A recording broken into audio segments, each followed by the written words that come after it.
Alors salut à tous, donc aujourd'hui c'est le week-end, j'en profite pour faire encore une petite visite à Hanoï, j'ai pas tout fait mais presque, enfin pour les gros sites en tout cas, il y a toujours des choses à découvrir à Hanoï de toute façon.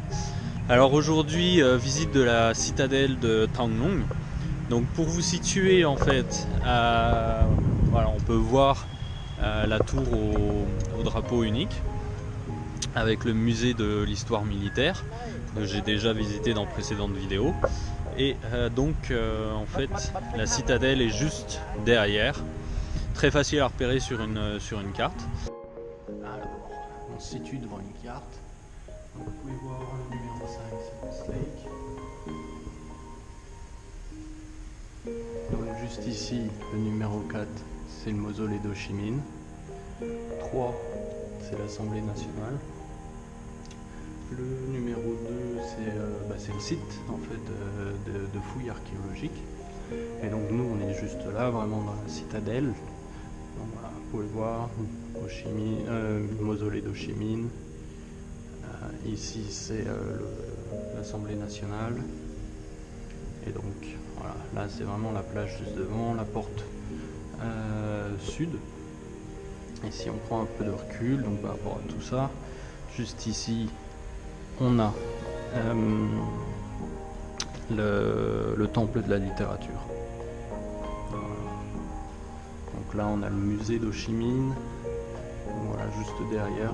Toute cette entrée en fait là est gratuite. Vous pouvez y accéder, c'est libre. Et juste là normalement on a la maison du président. Et donc voilà. Voilà pour cette petite visite aérienne de Hanoï. Aujourd'hui la citadelle de Thang Long. Donc, il faut savoir que c'est l'empereur Li Tei-to qui en 1010 est venu installer sa cour, en fait a voulu installer sa cour ici et donc créer cette citadelle pour en faire la capitale. À ce moment-là, Hanoï ne s'appelait pas Hanoï, Hanoï s'appelait Thang Long comme le nom de la citadelle, et c'est resté en fait l'épicentre politique jusqu'au déplacement encore de cette capitale jusqu'à Hue qui est plus dans le centre du Vietnam, vers 1806. Donc voilà, après Hanoï, donc, qui s'appelait Thang Long, a changé de nom pour Tran Bac Thang, et c'est en 1831 que Hanoï est réellement venu s'appeler Hanoï. Donc voilà, aujourd'hui le site est beaucoup plus petit, mais il faut savoir qu'à l'époque il faisait quand même 50 hectares. Alors aujourd'hui, je pensais qu'il n'y aurait pas trop de monde, pas trop de... Donc je serais assez libre pour filmer. Et que je pourrais filmer la porte d'entrée sud en fait, car on rentre par le sud de la citadelle, surtout pour la visite. Et donc voilà, en fait aujourd'hui il y a un groupe d'étudiants. Donc aujourd'hui il y a un groupe d'étudiants qui est là en fait pour faire, alors si j'ai bien compris, ils aiment bien faire une photo avant d'être diplômés ou avant de finir l'année, quand ils sont tous là. Je ne sais pas pourquoi ils font ainsi, mais ils aiment bien le faire. Donc voilà, là je vais vous présenter la porte d'entrée sud, donc qui est la porte qui a été préférée par les empereurs, les rois en fait, pour rentrer dans la citadelle. Donc c'est quand même celle qui est la plus imposante.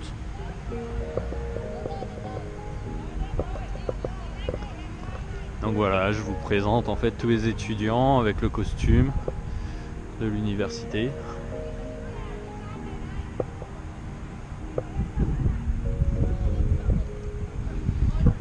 Et donc voilà, comme je vous l'ai dit, on peut voir la tour juste derrière au drapeau unique et le musée juste derrière qui s'avance jusqu'à là.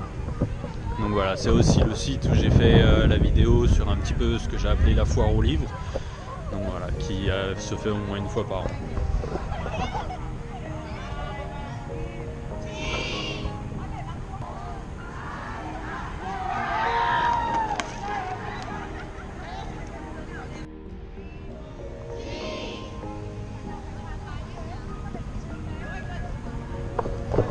Donc voilà, en fait, donc peut remarquer qu'il y a plusieurs portes d'entrée, plusieurs arches pour rentrer dans le bâtiment. En fait, il faut savoir que celle du milieu était réservée à l'empereur. Les autres étaient réservées plus pour les mandarins et pour la famille royale.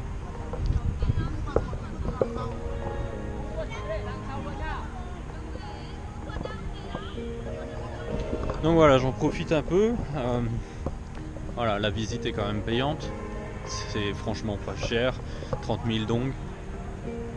Donc c'est vraiment, voilà, c'est vraiment pas une visite très chère. Ça permet vraiment de découvrir. Ça fait partie de l'histoire de Hanoï.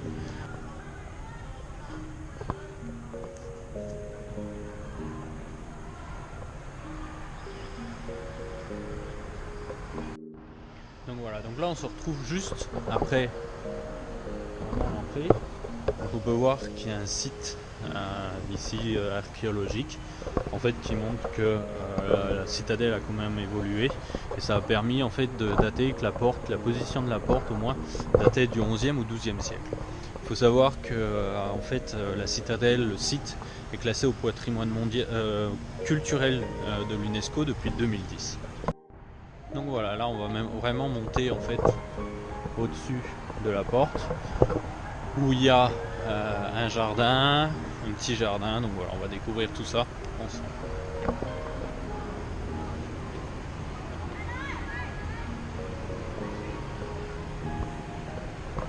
Donc voilà, on est vraiment au-dessus de la porte d'entrée sud. Donc la porte d'entrée sud a une forme de U. Alors voilà, en fait en 1897, après que les Français aient pris le contrôle de la citadelle, ils ont fait en fait des changements, ils ont construit des bâtiments dans la cour intérieure du dragon, entre la porte sud et King Tien, le palais de King Tien. Donc par exemple, ils ont créé un bâtiment de style néoclassique de deux étages, utilisé par l'armée militaire, par l'armée française. Et voilà. Donc style colonial, structure coloniale, enfin voilà.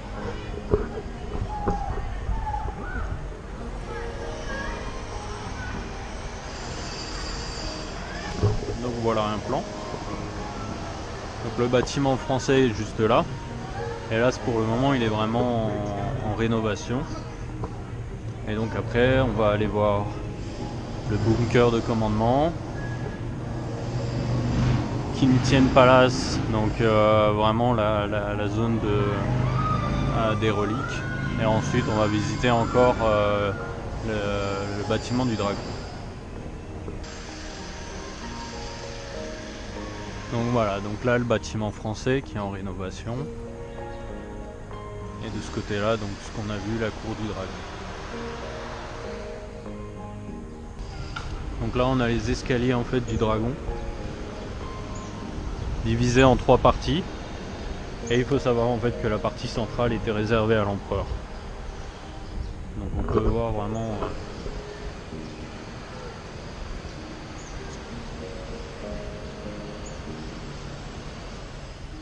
voilà, ils ont déjà été un peu réparés ces dragons, ils ont quand même dans les 600 ans, ils ont été construits vers 1400. Voilà, ils sont vraiment taillés, sculptés avec détail. Et donc là en fait on va vers le bunker opérationnel.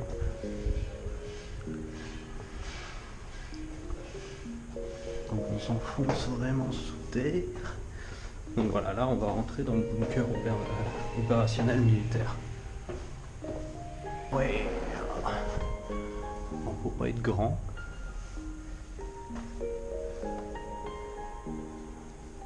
Donc voilà, 2 portes en acier. Pas trop épaisses, mais bon. Voilà.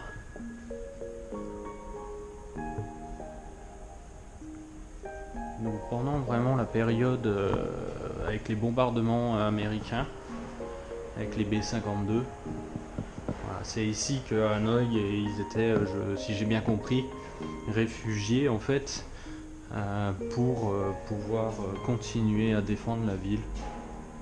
Donc voilà, je suppose que c'est des cartes d'époque qui ont perdu leur couleur, hélas, Faut dire qu'elles sont pas toutes jeunes non plus, hein, ça date de 71-72.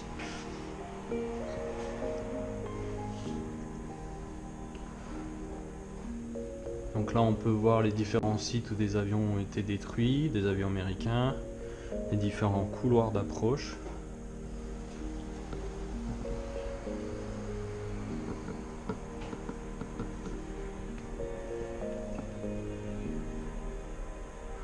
Des salles à isolées.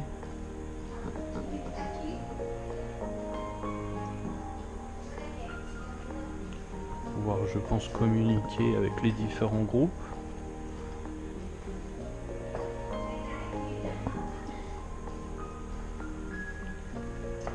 Donc voilà, en fait il y avait deux accès.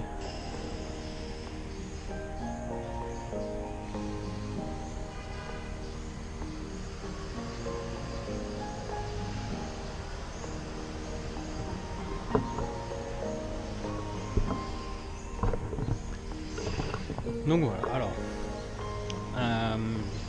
pour le moment c'est vrai que le site est quand même grand. Je ne filme pas à l'intérieur des bâtiments parce que en fait c'est surtout des bâtiments où ils présentent, il y a plein de petits bâtiments où vous pouvez rentrer, comme par exemple celui qui est là juste avant les escaliers, qui présente en fait un petit peu par rapport à cette attaque des B-52 américains. Là juste là vous avez en fait un bâtiment où il y a vraiment beaucoup d'éléments archéologiques, des différentes dynasties qui ont été retrouvées. Et donc voilà, je pense que le mieux c'est vraiment de visiter. Après en plus le problème c'est qu'il n'y a pas toujours les traductions pour expliquer ce que c'est. Donc c'est vrai que c'est un petit peu plus difficile pour moi de vous expliquer exactement ce qu'il en est. Donc,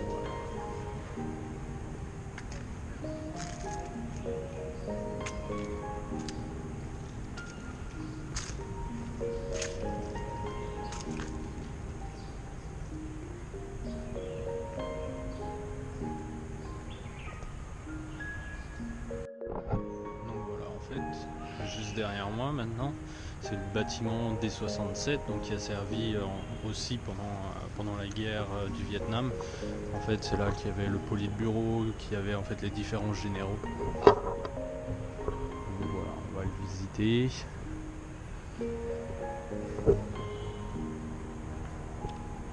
Alors il paraît qu'il y a aussi un bunker.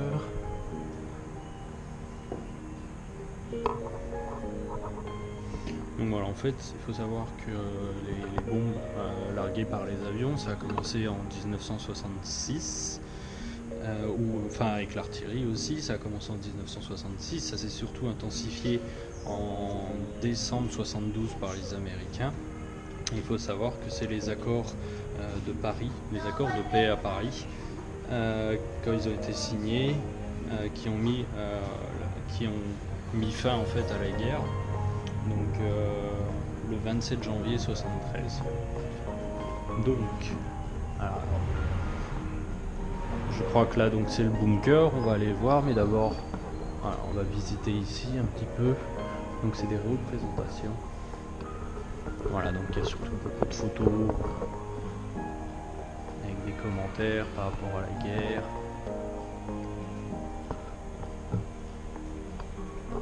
Des photos de généraux, de soldats qui étaient présents.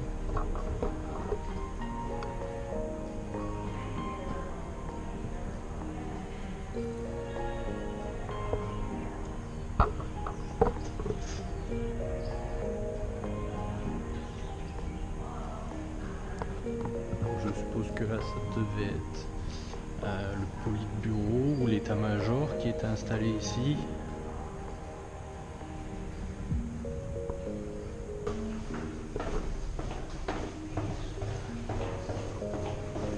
Donc voilà, donc là on descend dans le bunker par rapport au bâtiment D67. Donc bunker qui est beaucoup plus grand que le précédent bunker visité. Et je pense qu'il sera beaucoup plus gros. Ah, c'est intéressant.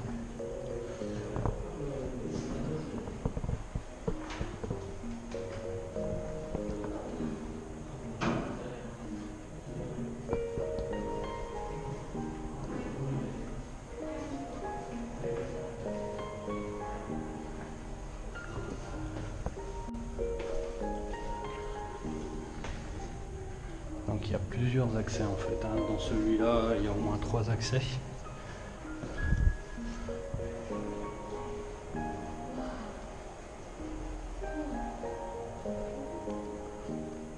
Donc ce bunker semble quand même beaucoup plus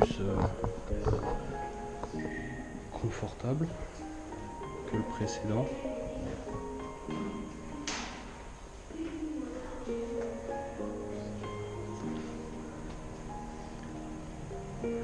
Donc il faut savoir qu'il a été utilisé par le Politburo et par la commission militaire aussi.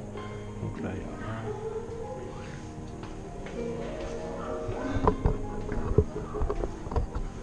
Donc voilà, vous pouvez vraiment vous rendre compte avec la longueur de l'escalier qu'on est quand même profond sous terre.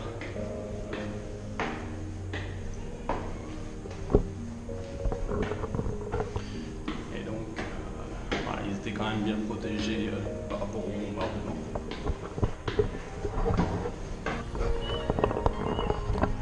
Donc voilà, il faut savoir qu'il y a... en fait, ils ont créé 2 temples à l'intérieur même de la citadelle. Donc un qui était vers les escaliers aux 2 dragons. Et un dans le bâtiment que je viens de visiter, comme vous avez pu le voir.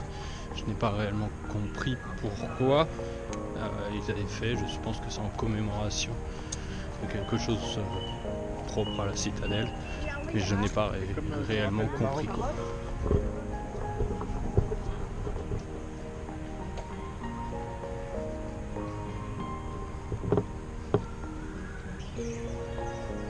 En fait, c'est ça que je trouve toujours impressionnant à un œil, c'est qu'il y a des endroits où la circulation est clairement tout autour de là où on se situe, et pourtant on a l'impression vraiment d'être à l'extérieur, on entend beaucoup moins le bruit, ça peut être plus calme, bon pas toujours, mais on se retrouve dans un parc ou un jardin avec énormément de végétation, différents types de végétation.